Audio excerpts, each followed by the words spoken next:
नमस्कार मैत्रिणींनो, मी ज्योती तुमच्या सर्वांचं मनापासून स्वागत करते माझ्या यूट्यूब चॅनलवरती। आज आपण बघणार आहोत बीटची भाजी कशा पद्धतीने करायची। यासाठी मी 2 मोठे मोठे बीट घेतले आहेत इथे आणि त्या बीटची साल काढून घेतली। आपल्या बटाट्याचं जे साल काढायचं असतं त्याने साल काढून घेतली आणि त्यानंतर बीट एकदम छोटे छोटे करून स्लाइसमध्ये चिरून घेतले। बीटमध्ये पोषक घटक भरपूर असतात आणि त्याचे अनेक आरोग्यदायी फायदे आहेत, जसे की बीटमुळे हिमोग्लोबिन वाढते, आपली त्वचा आहे ना ती त्वचा चमकदार होते, तसेच मुलायम होते, मेंदूचे कार्य सुधारते, आतड्यांचे आरोग्य सुधारते, हृदयरोगाचा धोका कमी होतो, शरीराला आतून उष्णता मिळते आणि थंडीमध्ये बीट खाण्यामुळे शरीरात आत उष्णता टिकून राहते। रक्तदाब आहे तो आपला रक्तदाब नियंत्रित राहतो। त्यानंतर बीटमध्ये अनेक पद्धतीचे पोषक घटक असतात, जसे की प्रथिने असतात, मॅग्नेशियम असते, लोह, तांबे, फायबर आणि व्हिटॅमिन सी असते। ॲटलिस्ट दररोज आपण 1 ते 2 कप शिजवलेले किंवा कच्चे बीट खाल्ले पाहिजे। शिजवलेले जरी असले म्हणजे भाजी वगैरे जरी करताना आपण जास्त ते पूर्ण शिजून नाही द्यायचे, थोडे थोडे शिजवायचे।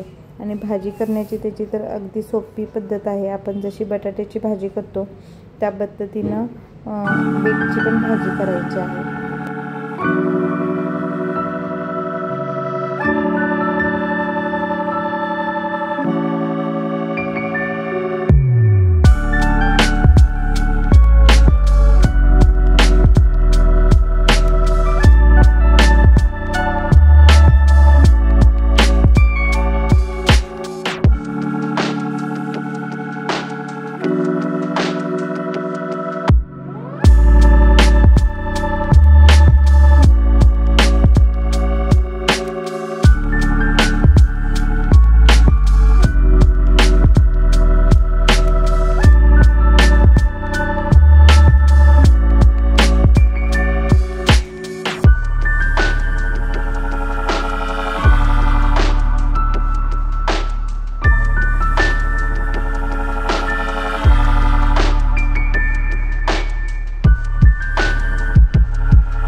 तर इथे तुम्ही बघू शकता बीटच्या भाजीसाठी आपल्याला बारीक चिरलेले बीट, बारीक चिरलेला कांदा आणि थोडीशी कोथिंबीर लागणार आहे।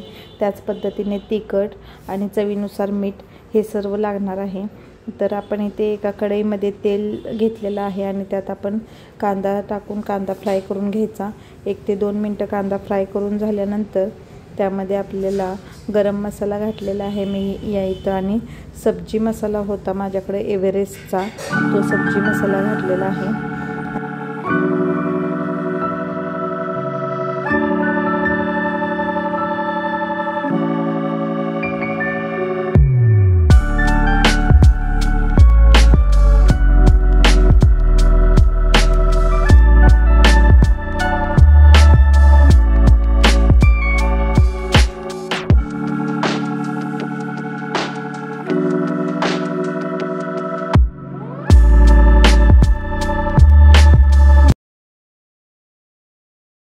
कांदा आणि मसाला व्यवस्थित फ्राय झालेला आहे. त्यानंतर आपण इथे बीट टाकून घेणार आहोत आणि बीट एक व्यवस्थित 1 ते 2 मिनटं चांगलं तेलात परतून घ्यायचं आणि त्यानंतर मग आपले लाल तिखट आणि मीठ थोडंसं टाकून घ्यायचं.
यात थोडंसं पाणी टाकून घ्यायचं आणि हे जास्त शिजवायचं नाही, थोडं अर्धवट कच्चंच ठेवायचं, कारण की बीट हे शक्यतो करून जास्त शिजवून खायचं नसतं.